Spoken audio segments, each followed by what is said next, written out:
Hello and welcome everyone to Coach's Corner, our weekly coaches segment where we sit down with the head men's soccer coach here at the University of Albany, Trevor Gorman. And Coach, before we look ahead, let's look back just a little bit. This past week, you guys went to Syracuse, who conveniently had the highest ranking in school history on their part, number 4. You guys went in there and hung tough with the Orange. Talk about that game.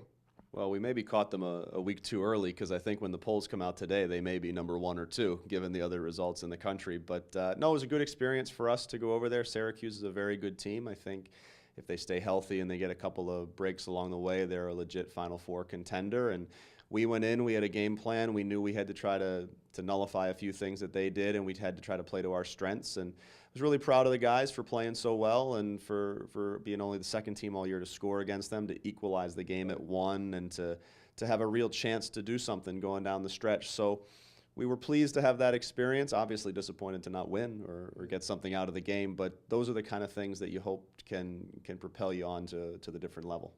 And you guys followed that up with a game against UMass Lowell, in which you were tied for the longest time, 77th minute. A goal goes in there near the end of that contest.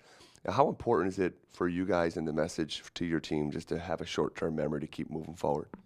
Yeah, I think the unfortunate reality is when you go play such a high-profile game on the Tuesday night, it's hard to follow that up with the same level of intensity and focus. And that's not an excuse. It was a conference game on the road that we really wanted to get something out of. And ultimately, we gave up a goal that we were very disappointed with. But our overall performance just wasn't the standard that we set. And we talked about that after the game, and we made note of those things. We spent the last couple of days reflecting, as well as talking about what has to be different going forward to be successful. We're at a point now with 5 games remaining, all of them conference games, and all of them very winnable for us. So it's about getting the right chemistry, the right mentality, and trying to get on a little bit of a run here starting tomorrow night.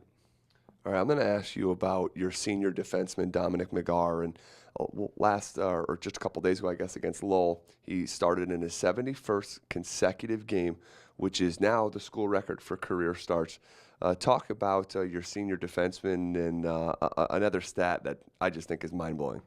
Well, Dom's been a warrior for us from the day he arrived, all the way from New Zealand. He came over here in 2011, and he's started every game that he's been eligible for as a player here at UAlbany, and he's been a tremendous leader for us. He's been the kind of player that really embodies the spirit that you want within a team. He works hard on and off the field. He represents the program, the university, very well, and he's been a big part of a lot of what we've done. He's been a solid defender for us. He's been a solid leader for us, and he and the rest of the back 4 have played really well this year, and I think we haven't done them justice with getting enough timely goals to get enough wins, but he's been really great for us, and I'm looking forward to hopefully seeing him end his career on a high note if we can get things going. What about the stat, real quick, with Magar?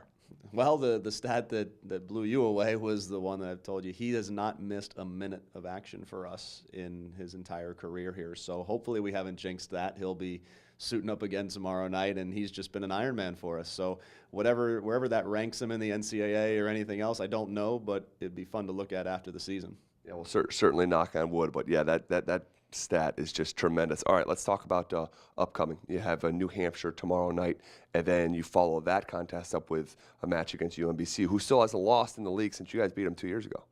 Yeah, big week for us. New Hampshire will be a team playing at home, 0-2 in the league right now, but both games away from home. Actually, the home teams are 8-0 so far in men's soccer action in the America East, so we know what we're going to get with them. They're going to come out and play hard. They've got a lot of good players. They were the second-place team in the league last year with a lot of those same guys, so we're hoping for a good performance, to rebound and to really play with a lot of energy and try to cause them problems doing the things that we think we're good at. And then UMBC comes up here on Saturday, 6 o'clock, first time at home in a few weeks. We're looking forward to their visit. Senior-laden team. They've won 3 of the last 4 America East titles, and I think there's 9 or 10 seniors in that group, so they're certainly experienced. But we tend to enjoy our games against them, and we're looking forward to getting them back in our home field. All right, good luck this upcoming week. Great, thank you. All right, that'll do it for this week's segment of Coach's Corner. As always, you can check us out next week, and we'll look back at New Hampshire and UMBC and preview the rest of the American East schedule. For Trevor Gorman, I'm Zach Bai. We'll see you next time.